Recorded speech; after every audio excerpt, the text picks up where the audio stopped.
Hello friends, welcome to our channel Indian comics universe. तो आज की कॉमिक्स है बहरी मौत का सेकंड पार्ट। पिछला पार्ट हम पढ़ चुके हैं, आपको वीडियो हमारे चैनल पर मिल जाएगा। अब तक आपने पढ़ा कि शहर से तबाका और अपने दो बहरे शेरों को लेकर सुपर कमांडो ध्रुव को मारने के लिए निकल पड़ता है। तो उससे आगे की कहानी हम पढ़ते हैं इस कॉमिक्स में। तो चलिए शुरू करते हैं बहरी मौत का सेकंड पार्ट बिना किसी देरी के।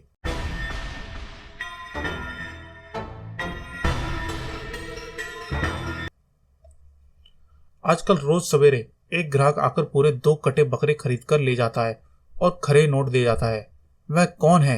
कैसी शक्ल है उसकी? कहाँ रहता है वह? शक्ल तो साहब हम नहीं देख पाए। वह अपना चेहरा न जाने क्यों ढक कर रखता है, लवादा भी पहने रहता है और एक वैन से आता है। वैन से? तो वह ये वही आदमी है। वह किधर से आता है? वह कूदर गांव की तरफ से आता है। अभी आपके आने से आधा घंटे पहले ही तो आया था। शुक्रिया बन्ने जी, आपने मेरी बहुत मदद की है। खान भाई, आप यहीं मेरा इंतजार कीजिए, मैं अभी आता हूँ। और फिर ध्रुव पूर्वी हाईवे पर गुदर गांव की तरफ बढ़ चला। वह आदमी जरूर शहर के बाहर ही रुका होगा ताकि किसी की नज़र उस पर ना पड़े। रहने के लिए भी उसने कोई सुनसान जगह ढूंढी होगी जहां पर दूर दूर तक और कोई मकान ना हो, जैसे वह पुरानी हवेली। हवेली के आसपास उड़ते गिद्ध इस बात का साबित करते हैं कि शेरों की टोली यहां पर हो सकती है। सुनो भाई, वह हवेली किसकी है? वो साहब, वो तो उजाड़ हवेली है। वहां पर। हाँ हाँ, बोलो बोलो। वहां पर सुना है कि भूत रहते हैं। भूत? तुम मानते हो भूतों को? पहले तो नहीं मानता था साहब, लेकिन पिछले 2-3 दिनों से वहां से अजीब अजीब आवाजें आ रही हैं। कल रात को मैंने भी एक लवादा पहने भूत को देखा था।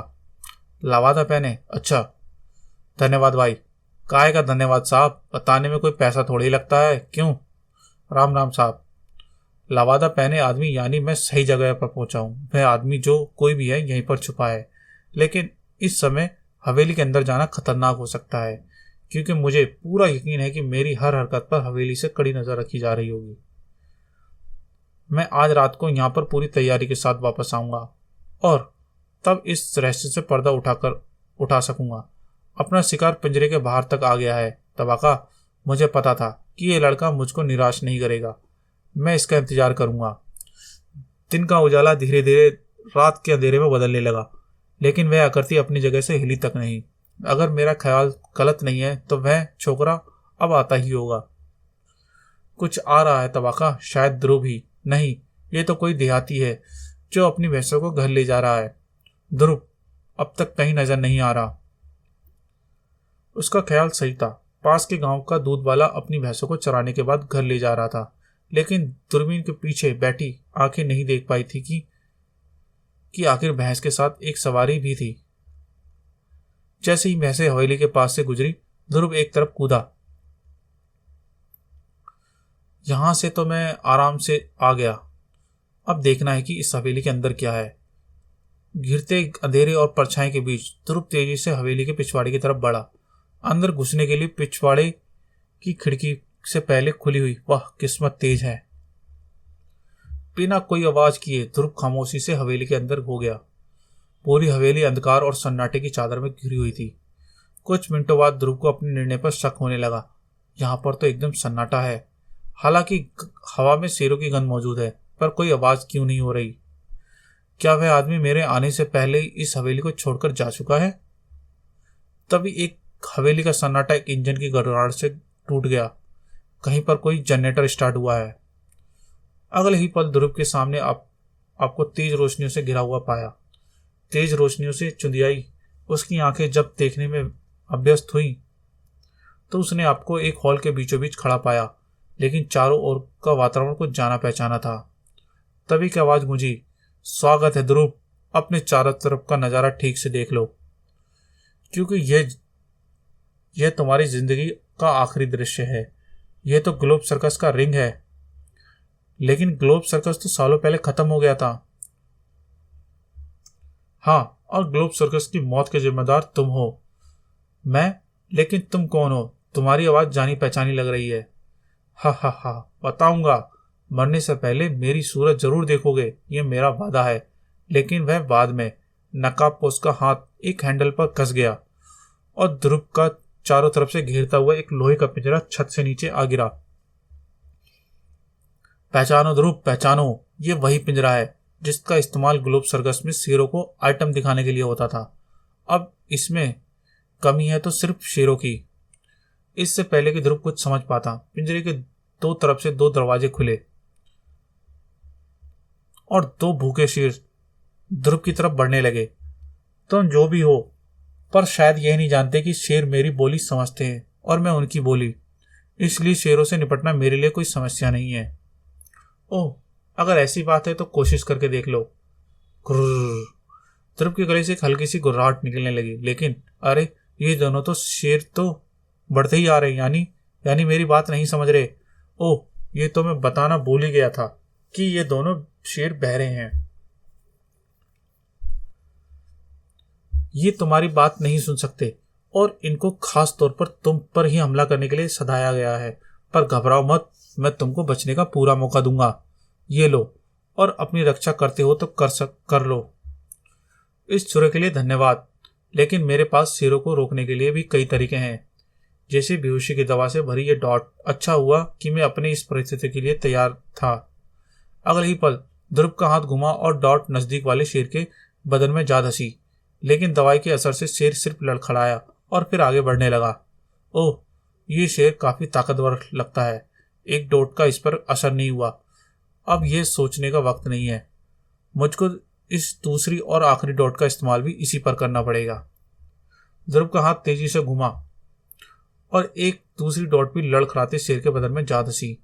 बेहोशी की दवा की मात्रा की दुगनी होते ही शेर धराशयी हो गया, लेकिन ध्रुव को संभलने के लिए जरा भी वक्त नहीं मिला, क्योंकि दूसरा शेर ध्रुव पर छलांग लगाने ही वाला था। अब मुझको सिर्फ ये छुरा ही बचा सकता है, लेकिन क्या मैं इस तक पहुंच सकता हूं? ध्रुव ने एक कदम आगे बढ़ाया और अगले ही पल उसे पीछे हट जाना पड़ा। ओह, अब मैं छुरा नहीं उठा सकता। अब तो मेरे पास सिर्फ एक ही उपाय है, जिसमें जरा सी भी चूक का अर्थ है एक निश्चित मौत।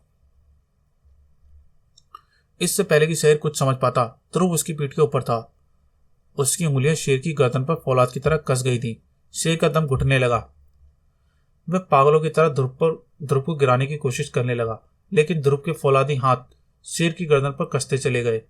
आखिरकार शेर का विशाल शरीर धड़ाम से जमीन पर जा गिरा। अब ध्रुव के पास वक्त बहुत कम था। अब सबसे पहले काम इस पिंजरे से बाहर निकलना है, और यह काम यह छुरा करेगा। ध्रुव का हाथ घूमा और वह छुरा हवा में उठा। निशाना सच्चा था। पिंजरा वापस छत में सिमटने लगा। साथ ही ध्रुव का बदन हवा में उछला और नकाबपोश के कुछ समझने से पहले ही ध्रुव और नकाबपोश आमने सामने थे। अब मुझे यह देखना है कि तुम कौन हो। ध्रुव ने एक ही झटके से नकाब को खींच लिया और एक भयानक चेहरा रोशनी में चमक उठा। ध्रुव एक पल में वह क्रूर चेहरा पहचान गया। जुबिस्को, तुम पहचान गए? जुबिस्को, तुम जिंदा हो? हाँ, लेकिन सिर्फ इसलिए ताकि मैं तेरी मौत का तमाशा देख सकूं। मैं जानता हूं कि तुम आज तक यही समझ रहे थे कि मुझे शेर ने मार डाला है, पर नहीं। मेरे शरीर पर लगभग आधा मांस खाने के बाद उनकी भूख शांत हो गई, लेकिन जैसे ही वह बाहर निकला उसे करंट लगा और बेहोश हो गया। मैं जब तक घिसटता हुआ बाहर आता तब तक करंट समाप्त हो चुका था। मैं किसी तरह सड़क के किनारे पहुंचने में कामयाब हो गया। मेरी किस्मत में तभी वहां से एक भला आदमी गुजरा। मेरी हालात पर तरस खाकर उसने मुझे हॉस्पिटल ले जाने के लिए अपनी कार में लाद दिया, लेकिन रास्ते में मैं बेहोश हो गया। वह भला आदमी यह सोचकर घबरा गया कि मैं मर गया हूं, और इसी घबराहट में वह मुझे नेशनल फॉरेस्ट के बाहर छोड़कर भाग गया। जब मुझे होश आया तो मैं किसी जंगली कबीले के लोगों से घिरा हुआ था। वे मुझे अपने साथ अपने कबीले में ले गए। उनकी आश्चर्यजनक जड़ी बूटियों के लेप से मेरे घाव कुछ महीनों में ही भर गए, लेकिन जो मांस शेर खा चुके थे वे वापस नहीं ला सका। यह मेरा दूसरा जन्म था। शायद तुम्हारे प्रति घृणा ने ही मुझे जिंदा रखा था। ठीक होने के बाद मैं कबीला छोड़कर जंगल में और अंदर चला गया, और वहां पर मैंने कबीले वालों की मदद से 3 शेर और पकड़े। अपने सर्कस के अनुभव और कबीले वालों की कुशलता से मैंने उनको तुम पर हमला करने की ट्रेनिंग दी, और जब उन शेरों की ट्रेनिंग पूरी हो गई और मैं उनको सबको लेकर राजनगर चला आया ताकि मैं तुमको वही मौत दे सकूं जो तुमने मुझको देने की कोशिश की थी, और इसमें तुम नाकामयाब रहे। मुझे तुम्हारे साथ पूरी पूरी हमदर्दी है जुबिस्को, लेकिन अब तुमको मेरे साथ पुलिस स्टेशन चलना पड़ेगा। क्यों? क्योंकि पुलिस को अब तक उस व्यक्ति की तलाश है जिसने जुपिटर सर्कस में आग लगाई थी।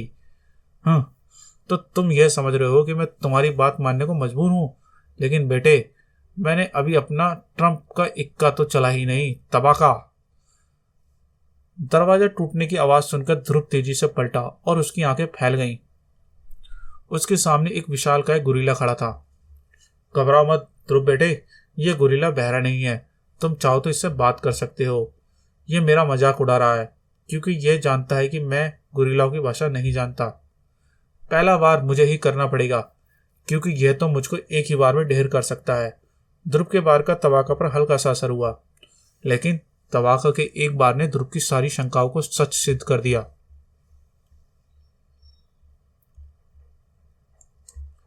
इससे पहले कि ध्रुव संभल पाता, उसका शरीर एक भारी बोझ के साथ नीचे दब गया। ध्रुव की ताकत हर पल कम होती रही थी, लेकिन उसकी इच्छा शक्ति बरकरार थी। ध्रुव ने अपनी बची खुची ताकत समेटी और तबाका उछलकर पीछे जा गिरा। एक गुरीले को सिर्फ ताकत के बूते पर हरा पाना असंभव है, इसलिए अब ताकत के साथ साथ दिमाग का भी इस्तेमाल करना पड़ेगा। गुस्से से पागल तबाका एक बार फिर ध्रुव की तरफ लपका, लेकिन ध्रुव ऐन वक्त पर तेजी से एक तरफ हटा। उसका पैर तबाका के पैर से उलझा और तबाका का शरीर रेलिंग पार करता हुआ नीचे फर्श पर शेरों के बीच में जा गिरा।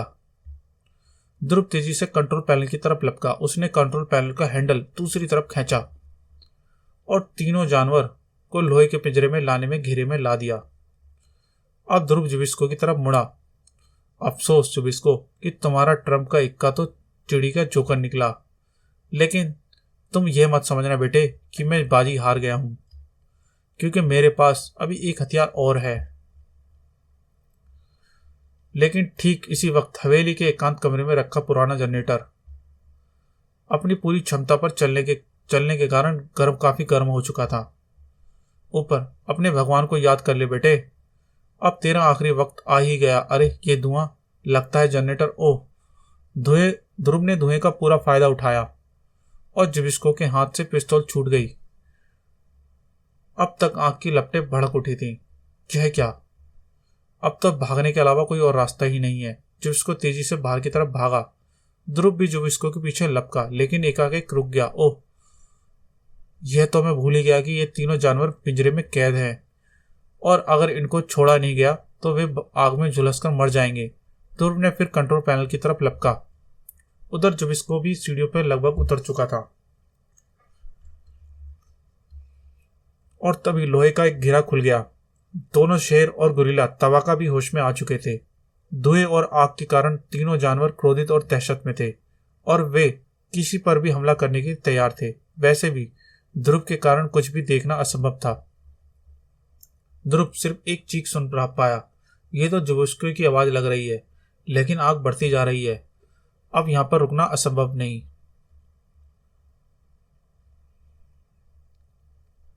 ध्रुव ने संभल कर पीछे देखा। तब तक बहुत देर हो चुकी थी। पूरी हवेली को आग की लपटों में अपनी आगोश में ले लिया था। अंदर से किसी का भी बाहर आ पाना असंभव लगता था। आग को बुझा पाना भी अब असंभव नहीं था। फिर भी ध्रुव अपने स्थान पर वहीं खड़ा रहा तब तक जब तक पूरी हवेली राख के ढेर में तब्दील नहीं हो गई। आसमान में सुबह की लाली भी धीरे धीरे फैलने लगी, लेकिन हवेली से कोई भी बाहर नहीं आया। जुबिस्को को भाग्य ने वही मौत दे दी जो कभी उसने जुपिटर सर्कस को दी थी। खेल खत्म हो चुका था। ध्रुव मुड़ा और धीरे धीरे अपनी मोटरसाइकिल की तरफ बढ़ चला। समाप्त।